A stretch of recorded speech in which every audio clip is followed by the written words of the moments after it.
100 years of military service, all volunteers, primarily on my father's side, dating back to my great-grandfather who volunteered for the South Australian Imperial Bushman Rifles and served in South Africa during the Boer War, and then my own grandfather who enlisted in the Second World War and served as a radio operator in Northern Australia and the Torres Strait. My father who served as a volunteer in the infantry, served in Malaya and then in Vietnam.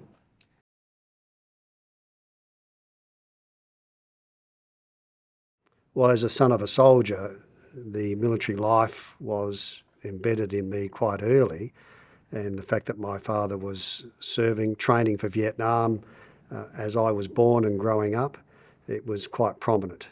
And then the reflections on his side of the family to me as I was growing up on the history behind all those males volunteering and serving was often reflected on. So I was aware of it, and it was a motivation, without doubt, for me to volunteer to serve. My father deployed on his second tour for Vietnam out of Sydney, and my mother chose to take the family back home to the Barossa Valley in South Australia and be with my grandmother while he was going to be away. And I do remember the day quite vividly, being there at Williamstown at our home and watching the arrival of the police and some Catholic nuns.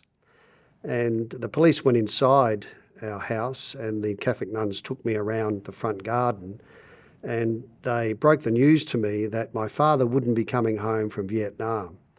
And at one stage I broke away from them and went inside, and something that will always remain with me is the picture of grief on my mother's face as a 26-year-old being told that her husband had been killed in action in Vietnam. So it is a day that's indelible on my memory. I didn't take a great deal of notice as a 5-year-old of all of that moving around me at the time. But what struck me was shortly after two things. One was being told how he was killed in action. And that was that he had been killed while going into a minefield to rescue some other soldiers. And the humanity of that really struck me at an early age. The sacrifice of that, knowing that there was a risk, but accepting the risk and sacrificing your tomorrow for someone else's today. That really struck me from my early years.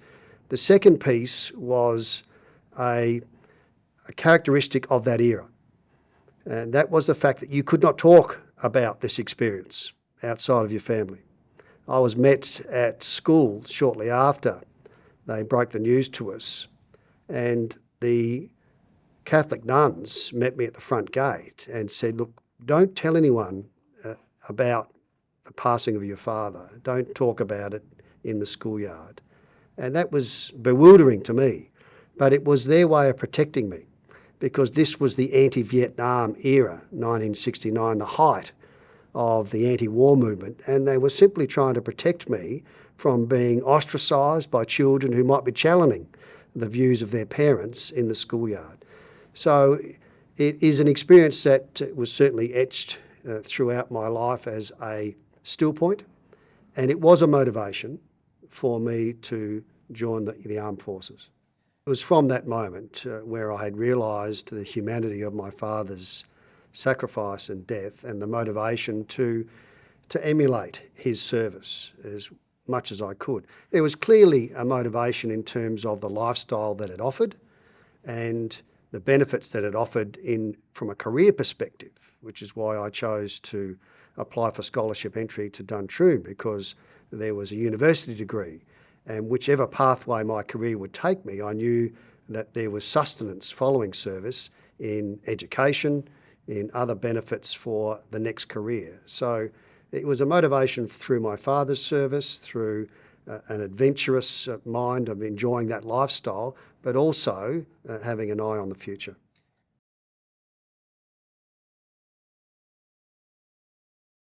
My brother was 15 months old. My mother is an extremely resilient lady. She lost her own father when she was young, and she was a girl that had grown up in the country. And the manner in which she then rose to look after my brother and I and work to put us through private school education was an absolute inspiration. And I think that she chose a life of looking after her children. She was very well supported by her own family, three brilliant other sisters who looked after her and her own mother. She exuded that resilience to my brother and I throughout her life. And I think also that she made a good example to other women that she met in her life. That last post ceremony was a wonderful symmetry for my own career, to have been motivated by my father's service and then to spend my last day of permanent duty telling his story at the last post ceremony and having my mother and brother there to be with me for that was a very touching moment and a wonderful way to round off my own 37 years of service.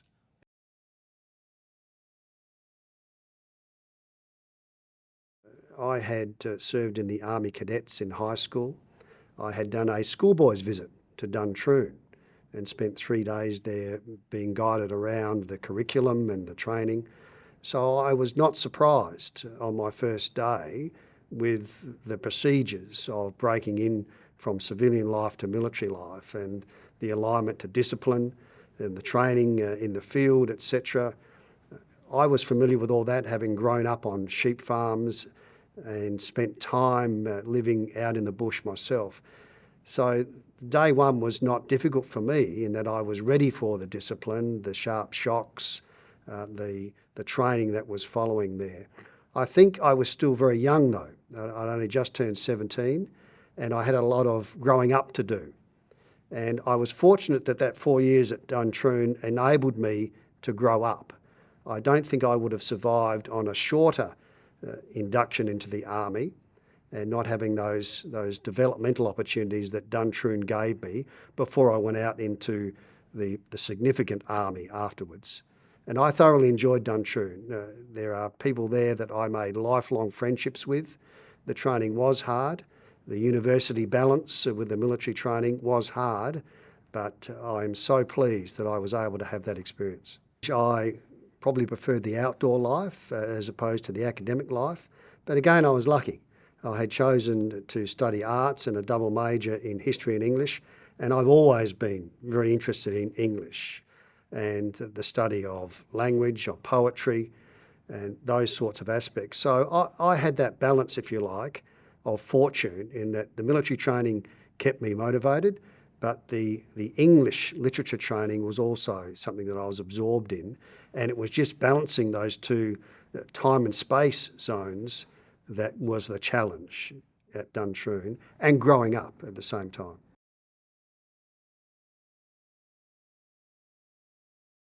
A very significant day, more so because your family is there to witness that passing out after 4 years of training.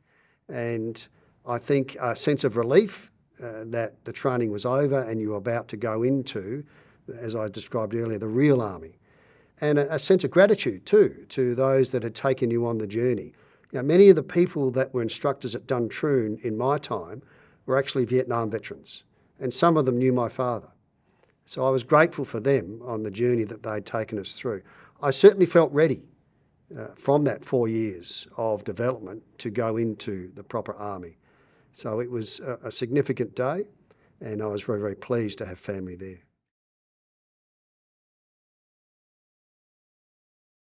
I asked to go to the Infantry Corps, and I was posted to Townsville, to North Queensland, and I had asked to go there. And those infantry battalions were the battalions that were on standby as the ready deployment force for the Army at the time. They were, comparatively to the rest of the Army, well resourced and certainly had the right amount of people to do the task, and all the training areas to prepare for their task were nearby. And the weather was great in terms of far north Queensland, and the lifestyle was great. So my introduction to real army was really great. At the end of 1984, I launched myself up to Townsville, then took some Christmas leave and started full-time in 1985. The army of that day was very different to the army of today in a number of areas. The standard of enlistment was different, so the education level of a lot of the soldiers was different to the higher education levels that there are today. The standard of equipment was quite poor, and there was a great deal of improvisation that we did to make do with the equipment that we had. The level of resourcing that we had in terms of ammunition and in terms of vehicles was quite low, even though Townsville was well resourced compared to the rest of the army. So I was really pleased that this army of the era taught me a lot about adapting and improvising. Our soldiers were accustomed to spending long periods in the field and adapting their living standards compared to some of the generous standards that we do offer the army today. And I don't say that as a criticism. That's just the way the army has thankfully evolved to a well-equipped, well-educated and well-resourced army and defence force. But I was grateful for that era of being subjected to a paucity of resources and having to really work hard in training and improvising. It was a really good break into the army and life, but we all aspired to be called to defend our national interest, and whether that was through a United Nations operation or a humanitarian assistance operation, all of those were things that we were happy to dedicate our training to and stand ready for.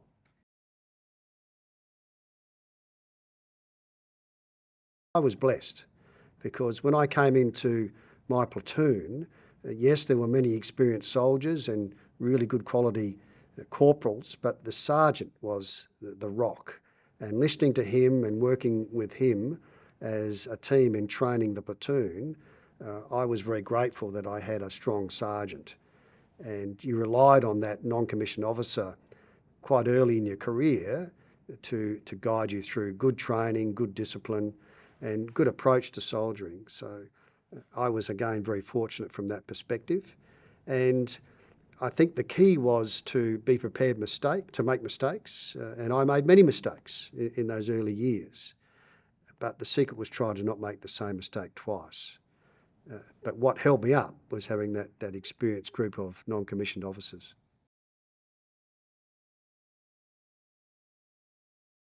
That was a United Nations Truce Supervision Organisation posting.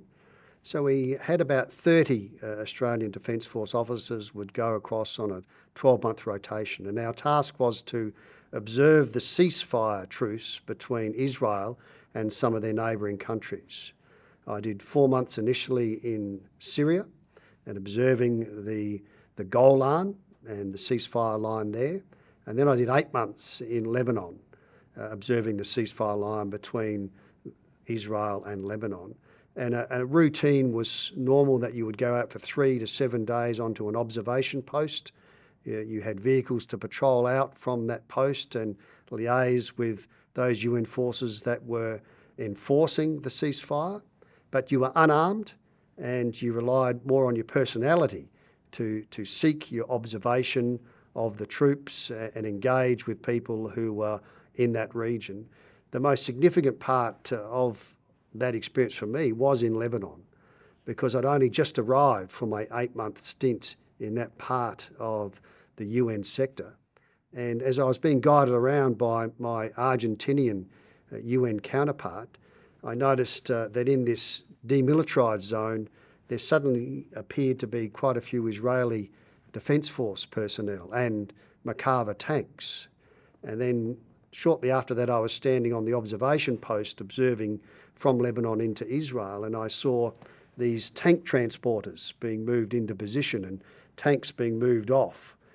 And sure enough, about 24 hours later, the Israelis launched a major offensive into southern Lebanon in retaliation to Hezbollah Katyusha rockets that had been landing in northern Israel. And we were cut off as a patrol in our observation post. 3 artillery batteries set themselves up around our observation post and commenced 24-hour bombardment of villages inside southern Lebanon. It was like the sound of a Volkswagen spearing past to the top of your observation post every few minutes, hoping that one of the shots wouldn't land too short on your post. The tanks had crashed through the border and were occupying posts all around our observation post, and were obviously quite focused on their mission.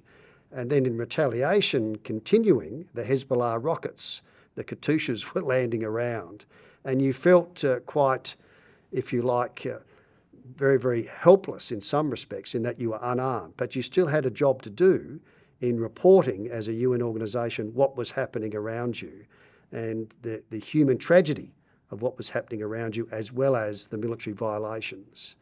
And that offensive went on for quite a few weeks and was quite a baptism of fire, literally, for me on my first UN mission.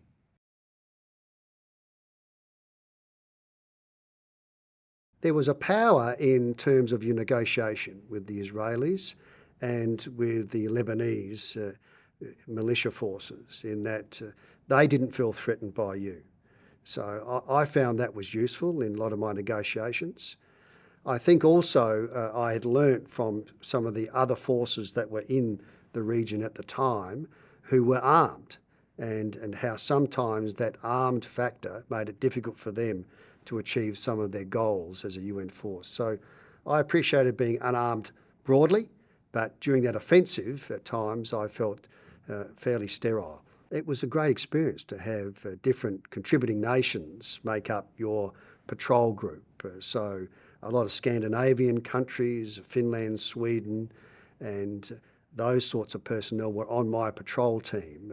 Argentinian, I mentioned earlier. Our good friends from New Zealand were part of our patrol team, the Irish, and it was a real mixed group of multinationals, and just learning from them the manner in which they would conduct these peace operations, and learning from them more about their country's military was a really useful part of my overall military experience. So to have that early in your career was useful for me later, as I was able to launch on other United Nations missions and still have to negotiate, not only with conflict parties, but with troop contributing nations. I value that experience and learnt a lot from those other contributing nations.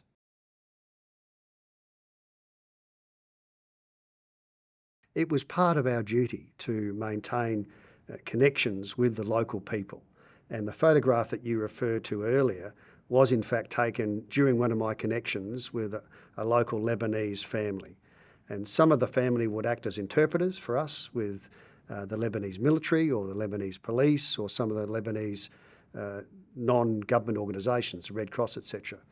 So that was a really valuable part of the experience as well, is learning about the culture of the country in which you were conducting your observation duties. And I really valued that part as well, and meeting those families and understanding the pressure that they were under in many respects in living in a demilitarised zone and trying to bring up their own family under the threat of sudden bursts of violence, as was the offensive when I was there at that time. I think it varied according to the troop contributing nation and the manner in which they engaged the local population. But from an Australian perspective, I think they appreciated the presence of Australians, and having come from such a large distance away to contribute to peace in this nation, resonated with them. And they were very interested because from a Lebanese perspective, there were many of their compatriots living in Australia. So there was, if you like, a touch point for us in discussions all the time.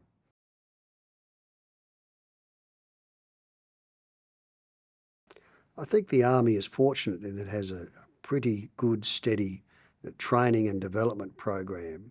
So the training that you were required to do prior to taking up some of the command positions was quite thorough, I felt. In addition to that, when you were serving as a subordinate to some of these commanders, often you got to study their technique and their procedures, and often you were asked to act in senior roles temporarily.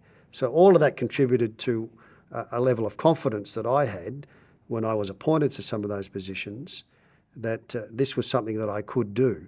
But it was also a confidence in those that I saw around me. I referred earlier to the platoon sergeants and the corporals. Well, that kept going as you went up in your rank. There was still this backbone of non-commissioned officers that you could draw on and draw on their experience and work collegiately with to carry out your roles. So I was grateful for that opportunity of development, if you like, and it added to my confidence going forward to company command, battalion command, and going overseas with the 1st Battalion into Timor for that peacekeeping operation.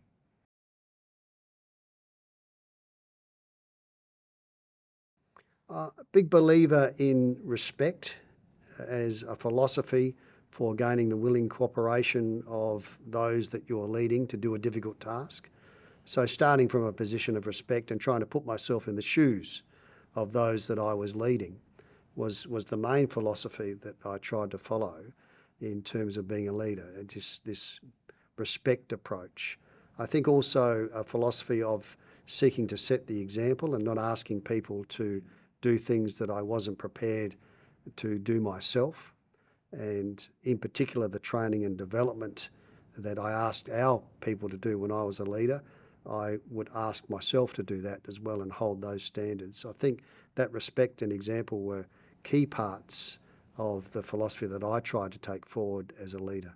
I was inspired by the United Nations Disengagement Observer Force commanding officer that I met while I was an observer in Lebanon, and the way that he ran his Norwegian battalion, which was a battalion of conscripts, essentially. So citizen soldiers who had come to Lebanon to conduct this peacekeeping mission. And I marvelled at the way that he got the willing cooperation of all these citizen soldiers in his battalion.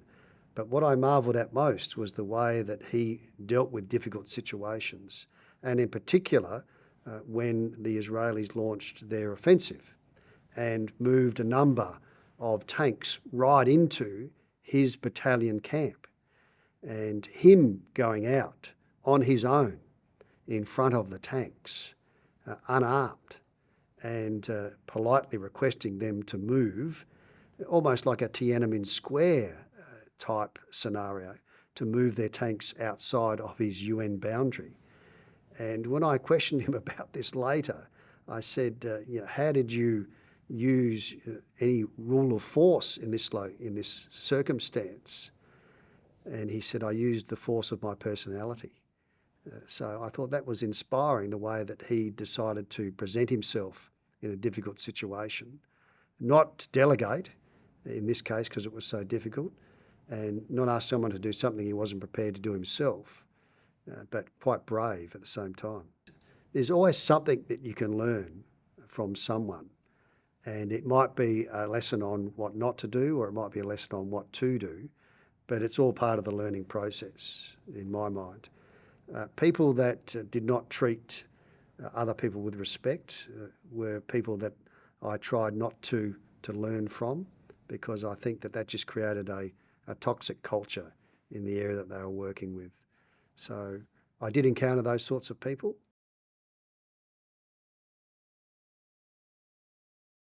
The UN has to be seen as absolutely impartial, not taking any side in the conflict.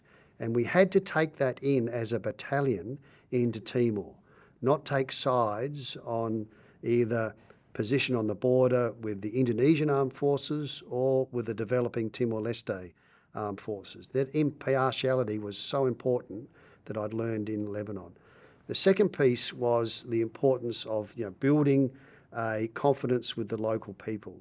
So the way that the battalion had to operate with the local people and win their cooperation, not only because the people could keep them informed of what was happening on the border, but also because that enabled us to direct our humanitarian aid in the right direction. So I learnt that in Lebanon, and it's something that I took as a flavour for the battalion to adopt in Timor as well. Probably tangential to that was the troop contributing nations relationship. And we had a fantastic Thai battalion on one flank of our work on the border. And making sure that we had a great relationship with them, exchanging the right liaison officers from our battalion to their battalion, was something that I picked up in Lebanon as well as a critical part of a successful UN operation. We went into Timor quite confident. We trained really hard as a battalion for the worst possible scenarios, and we didn't encounter any of those scenarios, thankfully. But the way that the junior soldiers of the battalion picked up that impartiality, picked up the need to work with the locals, they had a natural affinity for that, and then picked up the importance of working cooperatively with the other troop contributing nations, I thought was impressive.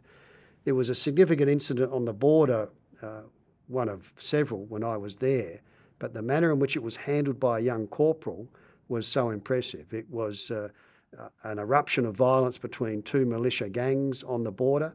It had the potential to further escalate with Indonesian armed forces coming in to try and deal with the matter, and our own Timor-Leste forces coming in to deal with the matter. But this corporal positioned himself in the centre of all this and managed to evacuate casualties from the situation, separate the arguing parties. It was extremely impressive, but it demonstrated impartiality. It took note of what the locals were feeling at the time, and it also was a good stakeholder engagement between the two groups. And it was important to make sure that that soldier, that corporal, was commended for that afterwards, but that was characteristic of the way that the battalion went about their operations there. Very impressive.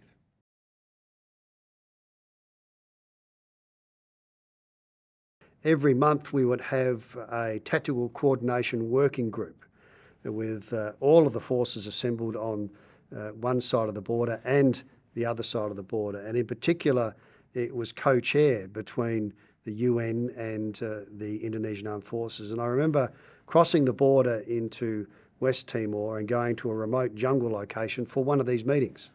And typically they involved a large banquet, talking business, and in many cases, some form of cultural entertainment. In this case, we're under canvas tents in the middle of the jungle. And my fear was always, as a leader, to be roped into karaoke cultural entertainment. And as I observed the tents and the banquet set up, I thought with a sigh of relief, there's no way that I'll be ambushed with a karaoke commitment here.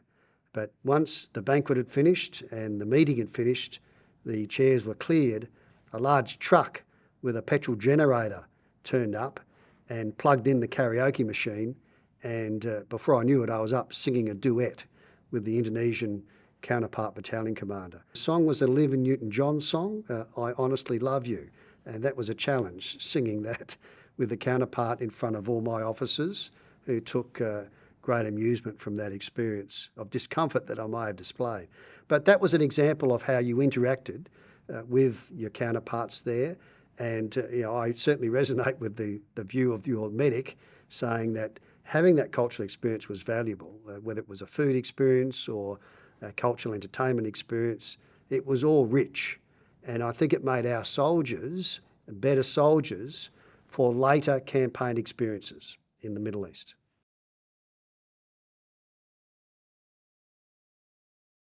What was emerging at that time in the Army was a good discipline in training known as the mission rehearsal discipline. So you went through all your basic training in schools as a battalion, then you were exposed to the Combat Training Centre, and they took you through simulations of the different events that you were likely to experience in Timor. They set up an environment that replicated the environment that you would have in Timor. So our battalion at company level and at battalion level went through these mission rehearsal activities. A lot of the scenarios for that were based upon what the Army was learning on previous deployments to Timor or had learnt on other United Nations activities. So the simulations were very current, and I found them really, really useful. And I know that they got even more experienced and mature as simulation exercises when we deployed to the Middle East as well. So that was how we stepped the battalion through the training. As I said earlier, we trained to a very high standard for the worst case scenarios. Thankfully, we didn't meet all those scenarios, but it was a very well prepared battalion. There's certainly differences in terms of the mission that you have, a peacekeeping or a peace enforcement mission as opposed to a defend, attack, search mission that you might have in the warlike circumstances that we had in the Middle East. But there are also some similarities. The fact that we were part of a coalition in the Middle East, all the things that we'd learnt working with troop contributing nations in the United Nations were relevant to that sort of experience. All the things that we'd learnt about the local population and engagement with the local population were relevant to what we were doing in the Middle East. And for the young soldiers that went to Timor and had trained up Timor-Leste police and Timor-Leste Defence Forces, they transcribed that experience to training the Afghan National Defence Forces as well. So that was a valuable migration, if you like, of experiences that were applied from UN to this warlike condition. And I think put the armed forces that went there in a pretty good position. But then the other side of that is very different to the United Nations is that task of defending, attacking, searching, etc. And a very demanding task to change from the UN side into that warlike posture, as it were. But the training, in my mind, also prepared us well for that. Invariably, it is threat-based. The threats on a lot of our UN missions, notwithstanding Somalia, were lower level threats. The threats that we had in our Middle East experience were very high level threats and produced with them a level of stress without any doubt. I think also the experience of casualties is different, and a tragedy in a UN casualty is certainly there, but the frequency of casualties in the Middle East was obviously higher, and that is both wounded and killed in action, and that was a big difference for those that experienced both types of operation. The threat side of it certainly resonates with the experience of the soldier. And in the case of Iraq and Afghanistan, the fact that threat was all around you and was not necessarily designated by a UN line of demarcation or a UN border or a ceasefire, that was something that was very different and challenging for our soldiers. I think in both cases you are seeking to protect the force and preserve the force, but because the threat on achieving that is higher in the warlike circumstances, there is a lot of pressure on the commander. There's pressure to achieve that protection of the force. There's pressure in trying to meet the requirements of the mission, both from a troop contributing nation perspective, and there's a lot of, if you like, unwritten political pressure too on commanders, because this is a big commitment by the nation to contribute to these Middle Eastern operations.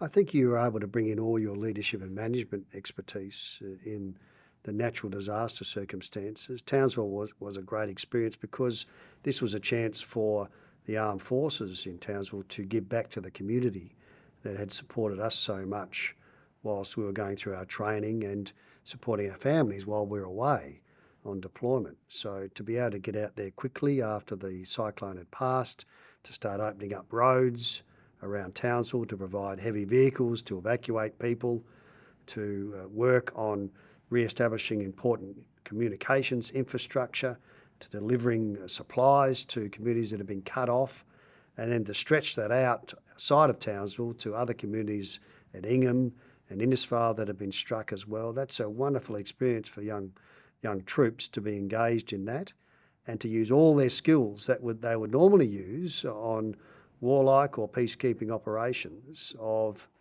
moving equipment, applying their equipment, liaising with the local community. It's a great experience, but that one was very personal because we were able to give back to that community, and all the leadership in difficult circumstances, difficult environments, comes to the fore there that you've already gathered through your own training and development in the Defence Force. We'd seen Cyclone Tracy as children, that experience there and the way the military stepped in. There had been occasions in my early career where the military had been called out for assistance with the State Emergency Service on searching for lost people. But it seemed at that time that the natural disasters were less frequent. And it's only in recent years that we've seen a higher frequency of natural disasters and the utility of the Defence Force to supplement that initial response operation and early recovery before the wider infrastructure kicks in. So it's really good in supplementing the normal training and development that the Defence Force does for other activities.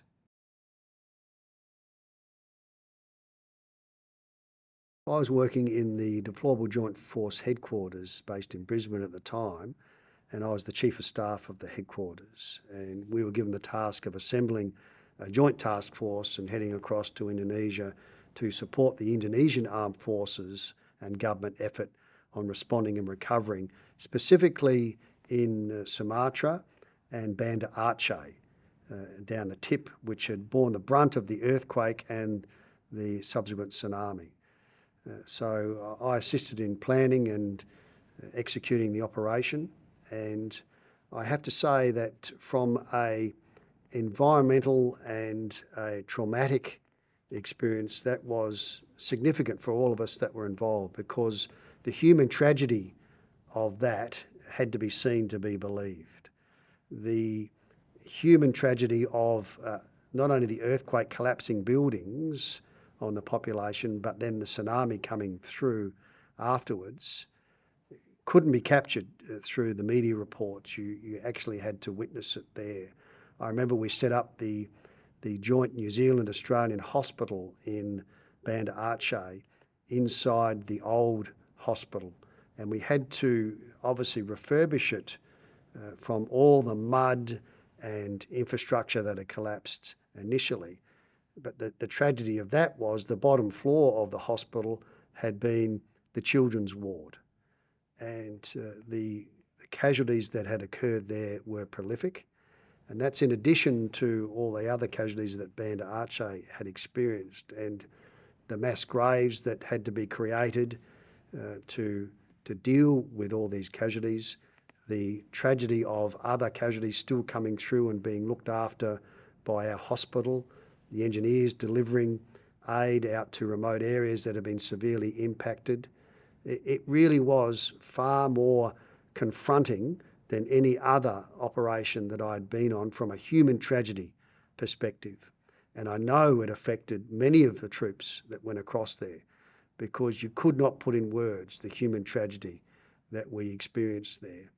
And I really took my hat off to the medical professionals that went in there early with us to deal with that tragedy, and the engineers that went in there to deal with that tragedy on the ground of refurbishment, notwithstanding the wonderful effort of all the logistics that went behind that, contributed by the Air Force and the Navy, supporting all that.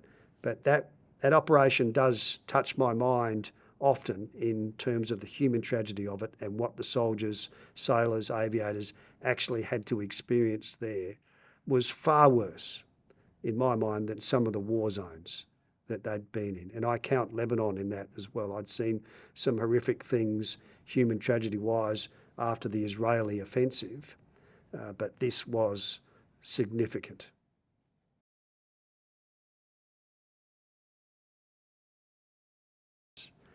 I will always be very proud of what the Australian troops did in Afghanistan, regardless of what have been historical outcomes since.